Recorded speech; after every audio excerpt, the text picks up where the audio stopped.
오늘 말씀의 제목은 고난 중에도 소망을 가질 이유입니다. 고난 중에도 소망을 가질 수 있는 이유가 있다는 것이죠. 지금 우리가 보고 있는 예레미야 예언은 주전 587년에 바벨론 제국에 의해서 멸망당한 예루살렘을 보면서 선지자 예레미야가 슬퍼하는 노래입니다. 지금까지 선지자는 한때 찬란하고 생기 넘쳤던 예루살렘 성읍이 파괴되어 이제는 적막하게 된 것을 슬퍼했습니다. 환난을 당하였는데도 아무도 위로하는 자가 없음을 인하여 탄식했습니다. 재난을 당하는 날에 의지가 되어야 하나님이 오히려 원수가 되는 것을 경험했습니다. 그동안 내 삶에 참 의지가 되고 힘이 되어 주셨는데 진짜 어려움을 당하니 때 왜 하나님은 응답하지 않으실까? 오히려 원수가 된 것처럼 보였습니다. 그래도 비천한 자신의 처지를 도와줄 수 있는 분은 오직 하나님뿐임을 알고 하나님을 찾으며 부르짖어 도움을 구했습니다. 그러나 하나님은 선지자의 기도를 물리치시는 것 같았습니다. 혹시 성도 여러분 이런 적 없으십니까? 하나님 믿는 신앙생활에 이렇게 늘 부르면 하나님이 오냐, 아이고 왔구나 이러던가요? 그렇지 않을 때도 많습니다. 왜 환난을 당해서 내가 의지할 분은 하나님밖에 없다고 생각하고 부르짖어 찾지만 하나님께서 우리의 기도를 물리치는 것 같을 때가 있어요. 그리고 아무 말씀 안 하시는 것 같을 때도 있습니다. 그 신앙생활입니다. 바로 이 예레미야 선지자가 그런 상황을 만난 거죠. 그러자 선지자는 이제 여호와께 대한 소망마저 끊어지는 것 같은 절대 절망이 찾아옵니다. 사람들에 대한 소망을 우리가 갖고 살잖아요. 그런데 그 소망이 다 끊어지면 어디로 갑니까? 여호와 하나님께 가잖아요. 여호와 하나님만은 나를 버리지 않으실 것 같은데 그분께 나아가 부르짖어 기도하는데도 아무 응답이 없습니다. 그러면 모든 소망이 끊어지는 것 같은 절대 절망의 상황에 놓이게 됩니다. 이제 어떻게 해야 하지? 내가 피할 길은 더 이상 없는데 내 마지막 카드인 하나님까지도 나를 외면하신다면 나는 어찌해야 되지? 절대 절망의 상황에 빠집니다. 그리고 삶 인생이 두려워집니다. 거기까지 떨어져 봐야 진짜 신앙이 시작됩니다. 살만한 상황이 되니까 사람이 교만해지고 또 이렇게 사람이 겸손함을 이렇게 갖지 못하는 거죠. 진짜 죽을 것 같은 상황, 절대 절망의 상황에 떨어지면 그 상황을 이제 맞이하게 될 때부터 이제 신앙이 새롭게 꽃피우죠. 오늘 말씀은 바로 그런 상황 속에서 이제 시작되고 있습니다. 제가 정확하게 지금 오늘 상황을 말씀했어요. 18절부터 23절까지 말씀은 이제 그런 상황에서 어떻게 또 진전이 되고 변화가 있는가 하는 것을 말씀하고 있어요. 18절 말씀 보겠습니다. 제가 읽겠습니다.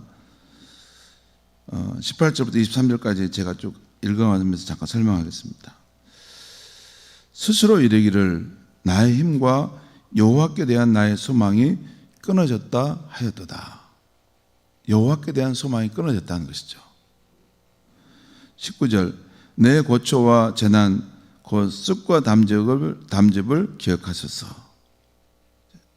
이제 절대 절망의 상황에서도 희미하게 쓰러져 가면서도 하나님 앞에 내 고초, 재난, 이 쓰디쓴 삶의 상황을 하나님 꼭 기억해 주소서. 20절입니다. 내 마음이 그것을 기억하고 내 고초와 재난을 기억하고 내가 낙심이 되오나 21절 이것을 내가 내 마음에 담아 두었더니 그것이 오히려 나의 소망이 되었사오문. 여러분, 기독교의 위대함과 놀라움은 이렇습니다. 여기 내 마음이 그것을 기억하고 내가 낙심이 되오나 21절에 그러나 그것이 오히려 나의 소망이 되었다는 것입니다. 이게 어떻게 내가 절대 절망 가운데 낙심했던 것이 오히려 나의 소망이 될 수 있는가? 여러분, 기독교의 신앙을 굉장히 낮은 차원으로 이렇게 알고 믿는 그런 신앙의 사람들이 있어요. 그런데 굉장히 기독교는 깊고 깊은 신앙의 세계가 있습니다. 천만인이 나를 다 부정하고 거짓된다 하더라도 하나님이 네가 맞다, 네가 맞다 이렇게 말할 수 있는 것이 기독교입니다. 루터가 그래서 종교개혁을 시작할 수 있었던 것이죠. 여기 보면 낙심되거나 오히려 나에게 소망이 되었다. 이걸 역설적이라고 합니다. 역설적이라는 것은 이게 어떤 이 말의 설명이 어떤 설명이 인간의 이성을 거슬린다는 거예요. 역설, 거슬릴 역자예요. 그리고 이율배반적이라고 하는 것입니다. 이율배반적은 굉장히 중요한 어떤 그런 말인데 두 가지 사실이 서로 이렇게 반대되는 것 같은데 진리를 말하고 있는 거예요. 이게 보고 있으면 두 가지 사실이 서로 반대되는 것 같아요. 말이 안 되는 것 같아요. 그런데도 이것이 진리를 말하고 있다는 거예요. 그러니까 인간의 이성으로는 잘 설명이 안 되는 거죠. 어떻게 절대 절망 가운데 낙심했는데 그 가장 밑바닥으로 내려갈 그때 오히려 소망이 꽃피었다는 것이에요. 그것이 기독교입니다. 저도 희미하게 알 뿐이지 실제 이런 깊은 경지까지는 제가 안 가서 더 설명 안 하는 것이 낫겠습니다. 자, 22절, 23절 보겠습니다. 여호와의 인자와 긍휼이 무궁하심으로 우리가 진멸되지 아니함이니이다. 내가 이 절대 절망 가운데 놓였지만 오히려 이것으로 내가 소망을 갖게 된 이유를 여기 말하고 있는 거예요. 22절에 여호와의 인자와 긍휼이 무궁하심으로 우리가 진멸되지 않을 것이다. 23절 이것들이 아침마다 새로우니 이것들은 여호와의 인자와 긍휼이 아침마다 새롭다. 날마다 아침마다 일어나서 하나님 앞에 엎드리면 하나님의 그 인자하심과 그 긍휼하심이 내 안에 밀려오는 것 같아서 좋다는 것입니다. 그리고 주의 성실하심이 크시도소이다. 성실하심은 신실합니다. 그러니까 하나님은 이렇게 내가 너를 사랑한다, 내가 너를 긍휼히 여긴다 해놓고 왔다 갔다 하시는 분이 아니라는 것이에요. 그 말씀을 약속을 하셨으면 끝까지 영원토록 지키시는 분이시라는 것입니다. 24절 26절을 보겠습니다. 내 심령이 이르기를 여호와는 나의 기업이시니 그러므로 내가 그를 바라리라 하도다. 25절입니다. 기다리는 자에게나 구하는 영혼들에게 여호와는 선하시도다. 이 말씀도 굉장히 위로가 된 말씀이죠. 우리가 여호와 하나님 앞에 나와서 기도하면서 기다리잖아요. 막 구하잖아요. 그런데 그런 사람들에게 여호와가 어떤다고요? 선하신다는 거예요. 그런 사람들에게 박절하거나 무자비하거나 내치거나 그러면 얼마나 우리 인생이 슬프겠습니까? 그런데 우리를 지으신 하나님은 하나님을 기다리고 찾는 자들에게 늘 선하시고 인자하시다는 거죠.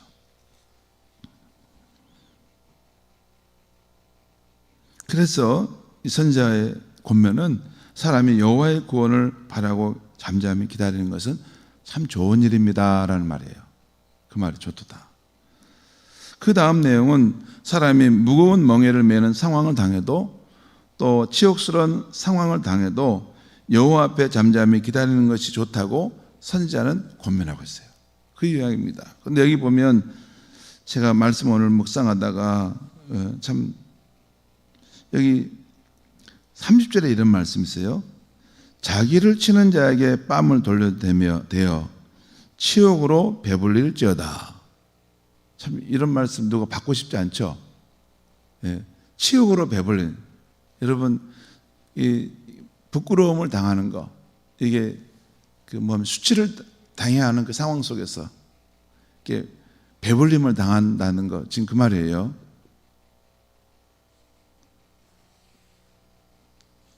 축복으로 배불림을 당하고 싶지 수치스러움으로 배불림을 당하고 싶은 사람은 없겠죠. 그런데 그런 치욕스러운 상황 앞에서도 여호와 앞에 잠잠히 기다리는 것이 좋다라고 선지자는 권면하고 있다는 거예요. 그리고 그 이유를 이렇게 설명하고 있어요.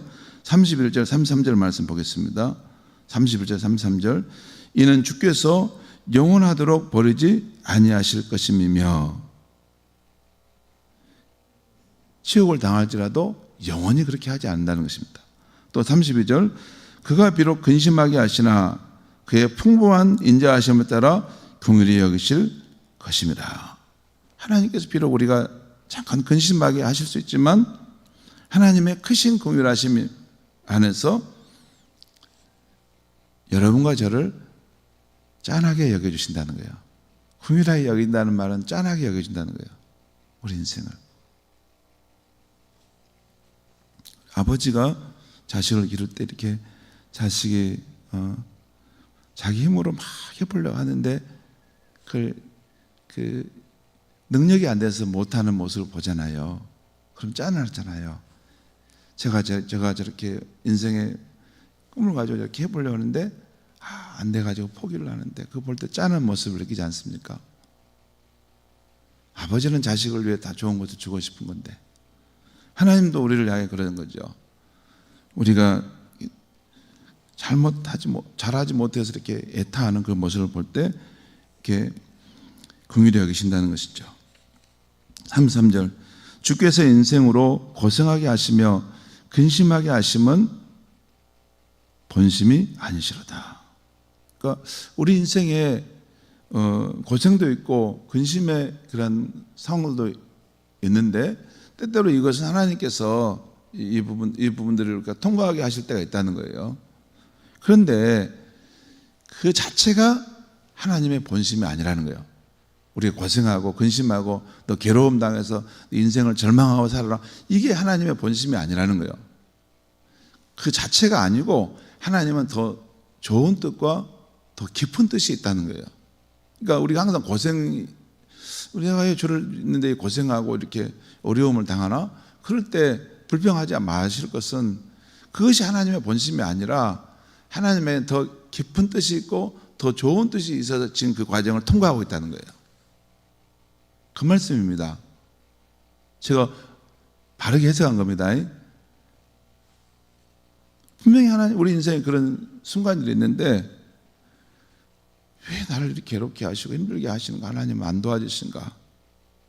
그런데 하나님의 깊은 뜻이 있다는 것이에요. 더 높은 뜻이 있다는 거예요. 본심은 다른 데에 있다는 것이죠.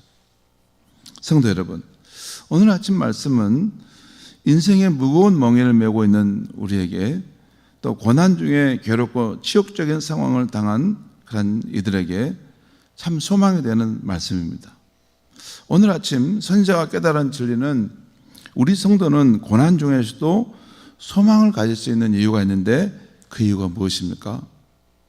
오늘 제가 말씀을 묵상하다가 지금 막 깊이 설명할 것도 없다, 오늘 말씀만 잘 가닥을 추려주면 되겠구나, 그걸 볼 수 있었어요. 여기 보면 성도가 고난 중에서도 소망을 가질 수 있는 이유가 뭡니까? 이게 금맥을 만난 것처럼 막 여기저기 그것이 나와 있어요. 제가 설명드리겠습니다. 첫째는 우리를 향한 여호와의 인자와 긍휼이 아침마다 새롭고 무궁하다는 것이에요. 오늘 말씀 정확하게 말하잖아요. 이것이 아침마다 새롭고 이것이 무궁하다는 말은 다함이 끝이 없다는 거예요. 저와 여러분의 인생에 끝나는 그날까지도 여호와의 인자와 긍휼하심이 무궁할 줄 믿습니다. 두 번째는 여호와를 기다리는 자에게나 여호와를 구하는 영혼에게 하나님은 선하시다는 거예요. 우리 하나님 앞에 나와 이렇게 기다리고 구하는 거 있잖아요. 그것에 대해서 하나님은 그런 영혼, 심령을 향해서 선한 마음을 갖고 있다는 거죠. 세 번째는 주님은 영원토록 우리를 버리지 아니하신다는 거예요. 우리가 서로 죄로 인해서 형벌을 받고 있을지라도 진노 중에도 우리를 불쌍히 여기셔서 그것을 거두실 수 있는 분이 우리 하나님이십니다. 그 말이에요. 영원토록 우리를 버리지 않으신다. 이것이 끝날이 온다는 거예요, 반드시. 그리고 네 번째는 인생이 잠시 고생하고 근심하게 될 수는 있으나 그것이 주님의 본심이 아니라는 거예요. 본심, 여러분, 우리 본심 있잖아요. 본마음. 지금 어떤 상황이 지금 펼쳐지는데 하나님께서 다 주관하시는 상황인데 이 상황이 지금 여호와의 본심이 아니라 여호와의 본심은 더 높고 깊은 곳에 있다는 거예요. 그러니까 우리가 고생을 하고 있다고 해서 너무 불평불만할 거 아니라는 거죠. 그래서 선지자는 사람이 무거운 멍에를 메고 있을 때, 사람이 고난을 당해 괴로울 때 여호와 앞에 잠잠히 기다리는 것이 좋다고 말씀하고 있는 것입니다. 우리 찬송가에 여러분들 한 번씩 불러본 찬송가일 거예요. 근데 이게 깊은 뜻이 뭔지 놓치고 아마 계속 부를 수도 있는데 저도 그랬으니까요. 찬송가 487장에 어두운 후에 빛이 오며라는 찬송이 있어요. 그 가사가 이런 내용입니다. 애통한 후에 위로받고 괴로운 후에 평안하며 슬퍼한 후에 기쁨이 있네. 고독한 후에 친구 있고. 여러분, 왜 고독한 후에 친구 있을까요? 진짜 고독해봐야 봐야지 예수님이 정말 나의 친구라는 것을 압니다. 진짜 고독하게 보지 않으면 예수님을 깊이 만나지 못해요. 그래서 고독한 후에 진짜 친구인 예수님이 내게 있다는 걸 알게 되고, 또한 고통한 후에 기쁨이 있고 십자가 후에 면류관이 있는 것, 이러한 도가 진리라는 것이에요. 참으로 믿음이 없는 사람들이 볼 때는 말이 안 되는 것 같은 역설적인 말이며 모순되는 말입니다. 아니, 애통하면 그것이 끝이고 괴로우면 슬픔이 있으면 그것이 끝인데 어떻게 이것이 위로가 되고 평안이 되고 기쁨이 될 수 있단 말인가? 하지만 우리가 믿고 의지하는 하나님, 예수님, 성령님이 지금도 살아계시고 우리의 삶 가운데 함께하고 계시기 때문에 이런 일이 우리 삶에 일어난 줄 믿습니다. 이 말도 안 되는 것 같고 우리의 감정에도 맞지 않는 그런 상황 속에서도 하나님의 말씀, 이 말씀이 진리인 줄 믿고 우리가 잠잠히 그 어려운 때를 거쳐가면 반드시 우리의 삶이 역전돼서 하나님의 말씀이 맞다는 말이 이것이구나 하는 그런 고백의 때가 올 줄 믿습니다. 기도하겠습니다. 하나님 아버지, 우리의 삶 가운데 의문이 들 때가 자주 있습니다. 정말 하나님은 의로우신 분이시고 우리의 기도를 들으시는데 왜 내 인생이 이렇게 고난 가운데 있음에도 이런 무거운 멍에를 애매하게 지고 있는 상황인데도 하나님은 침묵하실까? 하나님의 뜻은 어디에 있습니까? 우리 내면 깊숙이 물을 때가 있습니다. 하나님 아버지, 오늘 아침 이 말씀을 통해서 우리에게 다시 한번 믿음과 용기를 갖고 나아가게 하시니 감사합니다. 하나님은 우리의 삶 속에 살아계시고 또 우리의 삶을 통해서 역사하고 계신 줄 믿습니다. 비록 우리가 인생에 잠깐 고생을 하고 또 어려운 상황을 만나지만 하나님은 더 높은 뜻을 가지고 우리의 인생을 인도해 가는 줄 믿습니다. 어떠한 상황 속에서도 주님 포기하지 않게 하실 때, 특별히 어둠이 지나면 반드시 빛이 오고 또 십자가의 길을 걸으면 반드시 면류관이 우리에게 있다는 것을 믿고 믿음의 길을 걸어가는 우리 성도님들 되게 하여 주시옵소서. 예수님의 이름으로 기도합니다. 아멘.